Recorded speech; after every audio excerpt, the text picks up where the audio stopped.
ദൈവത്തിന്റെ അതിപരിശുദ്ധമായ നാമം വാഴ്ത്തപ്പെടുമാറാകട്ടെ. ഇന്നത്തെ ചിന്തയ്ക്ക് ആധാരമായ റോമർക്കെഴുതി ലേഖനം 1:18 വായിക്കുന്നു. അനീതി കൊണ്ട് സത്യത്തെ തടുക്കുന്ന മനുഷ്യരുടെ സകല അഭക്തിക്കും അനീതിക്കും നേരെ ദൈവത്തിന്റെ കോപം സ്വർഗത്തിൽ നിന്ന് വെളിപ്പെടുന്നു. ക്രിസ്തുയേശുവിൽ ഏവർക്കും സ്നേഹവന്ദനം. റോമാലേഖനത്തിൽ മനുഷ്യവർഗത്തിന്റെ ജന്മസിദ്ധമായ പാപാവസ്ഥയെക്കുറിച്ചും യേശുക്രിസ്തുവിലൂടെയുള്ള രക്ഷയെക്കുറിച്ചും വ്യക്തമായി പ്രതിപാദിച്ചിരിക്കുന്നു. ദൈവവുമായുള്ള ബന്ധം പുനഃസ്ഥാപിക്കപ്പെടേണ്ടതിന് ക്രിസ്തുവിലൂടെ നമുക്കൊരുക്കിയ രക്ഷേണ്യ പദ്ധതിയെക്കുറിച്ച് നാം ബോധവാന്മാരാകണം. പാപത്തിന്റെ 2 പ്രധാന വിവരണങ്ങളാണ് അഭക്തിയും അനീതിയും.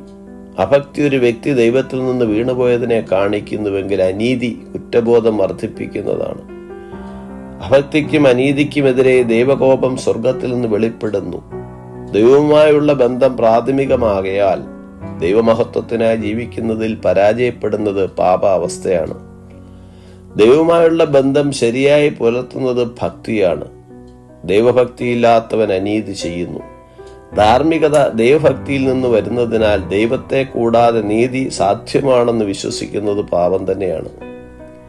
പാപിയായ മനുഷ്യനെ മാനസാന്തരത്തിലേക്ക് നടത്തുന്നത് ദൈവത്തിന്റെ ദയയാണ്. ദൈവത്തിന്റെ ദയ, ക്ഷമ, ദീർഘക്ഷാന്തി എന്നിവയുടെ ഐശ്വര്യം നിരസിക്കരുത്. അനുതാപമില്ലാത്ത ഹൃദയം ദൈവത്തിന്റെ നീതിയുള്ള വിധി വെളിപ്പെടുത്തുന്ന കോപദിവസത്തേക്ക് എത്തപ്പെടുന്നു. ദൈവത്തിന്റെ നീതിയെ തിരസ്കരിക്കുന്ന യാതൊരുവനും യാതൊരു രക്ഷാമാർഗം ഇല്ല എന്ന് നാം മനസ്സിലാക്കണം. ദൈവത്തിന്റെ നീതിയെ പ്രസിദ്ധമാക്കാത്ത വിശ്വാസത്തിന് വലിയ തകരാറുണ്ട്. പൗലോസ് പറഞ്ഞു, സുവിശേഷത്തെക്കുറിച്ച് എനിക്ക് ലജ്ജയില്ല. യേശുക്രിസ്തു നമ്മുടെ രക്ഷയ്ക്കായി ക്രൂശിൽ മരിച്ചു എന്നുള്ള സദ്വർത്തമാനം നാം അറിയിക്കണം.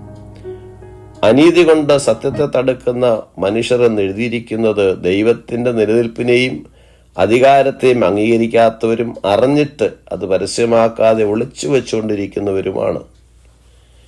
രക്ഷ ദൈവത്തിന്റെ ദാനമാണ്. അനീതിയിൽ സത്യത്തെ തടുത്തുകൊണ്ട് അന്ധകാരത്തിലേക്ക് പോകുന്നതിന് പകരം നമ്മുടെ അനീതിയുടെ വിഷയം പരിഹരിച്ച ദൈവത്തിനും അതിനുവേണ്ടി ക്രൂശിൽ യാഗമായ കർത്താവ് യേശുക്രിസ്തുവിനെ സ്മരിച്ചുകൊണ്ട് യേശുവിനെ രക്ഷിതാവായി സ്വീകരിച്ചും സത്യസുവിശേഷം അറിയിച്ചുകൊണ്ട് അനേകരെ നീതിയുടെ മാർഗത്തിൽ നടത്തുവാൻ സർവകൃപാലുവായ ദൈവം ഏവരെയും സഹായിക്കുമാറാകട്ടെ.